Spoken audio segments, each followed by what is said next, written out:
आगे बढ़ेंगे कक्षा 9वीं ब्रिज कोर्स गणित। इसमें पेज नंबर 69 तक का सॉल्यूशन हमने देख लिया था। इस वीडियो में हम बात करेंगे पेज नंबर 70 के सॉल्यूशन की। पेज नंबर 70 पे आपको दिया है कार्यपत्रक 5।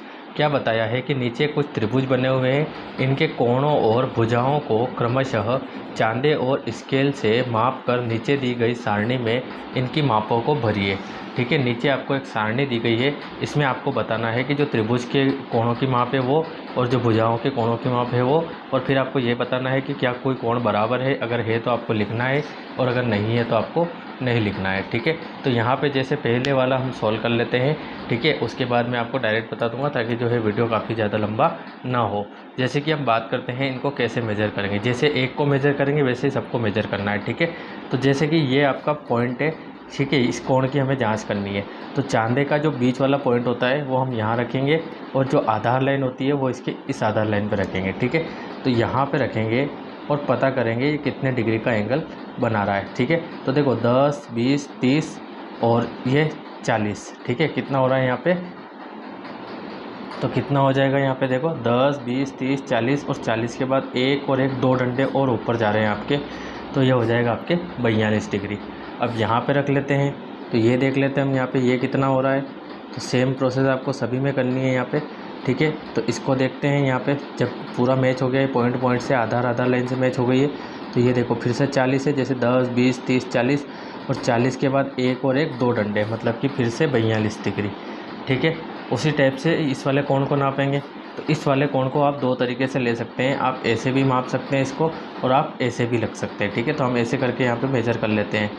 ठीक है, तो ऐसे मेज़र करेंगे यहाँ पे, तो ये कितना हो जाएगा आपके, देखो यहाँ पे देखेंगे तो ये कितना हो जाएगा, देखो यहाँ पे ये 90, ठीक है, और ये 100 है ना, इस तरफ से आ रहा है क्योंकि ये आधार लाइन हमने ली है। तो 10, 20, 30, 40, 50, 60, 70, 80, 90, 90 के बाद ये 95। ठीक है, 95 और एक 96, कितनी डिग्री बन जाएगा ये 96 डिग्री। ठीक है, इसी टाइप से इन सबको भी नाप लेंगे।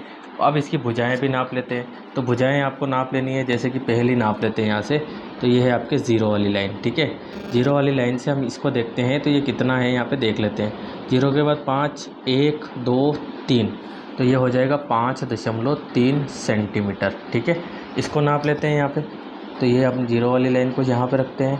ठीक है, और यहाँ देखते हैं, तो देखो ये एग्जैक्ट कितना आ रहा है, 3 के बाद 5, 5 के बाद एक और पॉइंट आगे बढ़ रहा है, तो 3.6 सेंटीमीटर। ठीक है, इसके बाद इसको देख लेते हैं हम यहाँ पे, तो यहाँ पे देख लेते हैं तो कितना है 5, 5 के बाद फिर एक पॉइंट आगे जा रहा है, तो ये भी 3.6 सेंटीमीटर। ठीक है, तो इसी टाइप से आपको सारे क्वेश्चन कर लेने हैं। चूँकि वीडियो ज़्यादा लंबा ना हो इसलिए हम क्या कर रहे हैं कि ये हम लिख रहे हैं डायरेक्ट। तो ये मैंने यहाँ पे सॉल्व कर दिया है, आप यहाँ से मैच कर सकते हैं। ठीक है, जैसे मैं आपको थोड़ा बता देता हूँ, पहला कोण आपको ऐसे रख के नापना है। ठीक है, दूसरा वाला आपको ऐसे कैसे आगे बढ़ा के यहाँ से नाप लेना है। ठीक है, हर बार आपको जीरो से काउंट करना है, इस तरफ से जैसे जीरो के बाद 10, 20, 30 चलना है, इस तरफ से अगर नाप रहे हैं तो फिर भी 10, 20, 30 चलना है आपको। ठीक है, उसके बाद अगर ये वाला नापते हैं तो आप यहाँ से ऐसे करके नाप सकते हैं।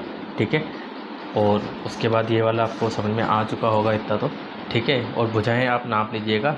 तो एक बात आप यहाँ पे इतना सा ध्यान रखिए कि जो त्रिभुज के जो भी आप कोणों की नाप करेंगे, उन सभी कोणों का योग कितना होना चाहिए, 180 डिग्री होना चाहिए। बस इस बात का आपको ध्यान रखना है।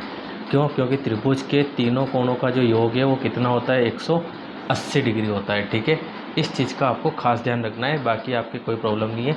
भुजाओं में थोड़ा 19-20 हो सकता है क्योंकि सभी अलग अलग तरीके से यहाँ पे मेज़र करेंगे। ठीक है, तो उसमें चलेगा, कोई दिक्कत नहीं है। लेकिन यहाँ पे आप कोणों का इतना ध्यान रखिए कि जो भी कोण आप मेज़र कर रहे हैं उनका योग 180 होगा। ठीक है, अब यहाँ पे हमें सारणी में बनना है, तो सारणी भर देते हैं कि भाई जो अ वाला जो हमें डायग्राम दिया है उसमें क्या क्या कोण है। देखो 42, 42, 96, तो यहाँ पे लिख देंगे 42 डिग्री, फिर 42 डिग्री और फिर 96 डिग्री। ठीक है, उसके बाद सेकेंड वाले में हमारे क्या आ रहा है, तो 58 डिग्री। ठीक है, 35 डिग्री और फिर है आपकी 87 डिग्री। तीसरे वाले में हम देखते हैं 82 डिग्री, 38 डिग्री और 60 डिग्री। ठीक है, फोर्थ वाले को हम देख लेते हैं यहाँ पे, तो 72 डिग्री, 54 डिग्री और फिर 54 डिग्री। ठीक है, भुजाएं हम देख लेते हैं पहले वाले की, तो नीचे से स्टार्ट करेंगे यहाँ से। ठीक है, यहाँ ये, ठीक है। तो देख लेते हैं यहाँ पे, तो ये हो जाएगा 5.3 सेंटीमीटर, ठीक है, 3.6 सेंटीमीटर, और फिर हो जाएगी आपके 3.5 सेंटीमीटर, ठीक है। तो यहाँ पे जगह बहुत कम दी हुई है तो मैं ऐसे भर रहा हूँ यहाँ पे, ठीक है। सेकंड वाले में हम देख लेते हैं, तो सेकंड वाले में हम नीचे से चलेंगे 5.5 सेंटीमीटर, फिर 4.7 सेंटीमीटर, और फिर 3.2 सेंटीमीटर, ठीक है। तीसरे वाले को देख लेंगे, नीचे की भुजा है 4.8 सेंटीमीटर, 5.4 सेंटीमीटर और 3.4 सेंटीमीटर, ठीक है। उसके बाद हम देख लेते हैं चौथा वाला, तो 3.7 सेंटीमीटर, ठीक है, 4.3 सेंटीमीटर, और फिर है आपके 3.7 सेंटीमीटर, ठीक है। तो यहाँ पे 3.7 सेंटीमीटर ऐसे हो गया है, ठीक है, भर दिया है यहाँ पे। अब हम देखते हैं कि कितने कोण बराबर, देखो इसमें 42 तो 2 कोण बराबर है, इसमें 58, 35 और 87। तो यहाँ पे तीनों के तीनों कोण क्या है, अलग अलग है। तो तीनों कोण क्या है, अलग है, क्या लिख देंगे, तीनों कोण अलग है, 82, 38 और 60। तो यहाँ पे भी तीनों कोण क्या हो जाएंगे, तो यहाँ पे तीनों कोण अलग हो जाएंगे, ठीक है। उसके बाद हम देखते हैं 72, 54, 54। तो 2 कोण बराबर हो जाएंगे यहाँ पे, ठीक है। तो ये था आपके पेज नंबर 70 का सॉल्यूशन। तो उम्मीद है आपको पूरा सॉल्यूशन समझ में आया होगा, और अगर फिर भी आपको कोई दिक्कत आती है, कोई डाउट आता है, तो आप मुझे कमेंट कर सकते हैं। मैं फिर से आपको जो है ये वीडियो बना के जो है डाल दूँगा सॉल्यूशन के साथ, ठीक है। तो जैसे कि मैंने पहला मेजर करके बताया था, बस आपको वैसे ही मेजर करना है।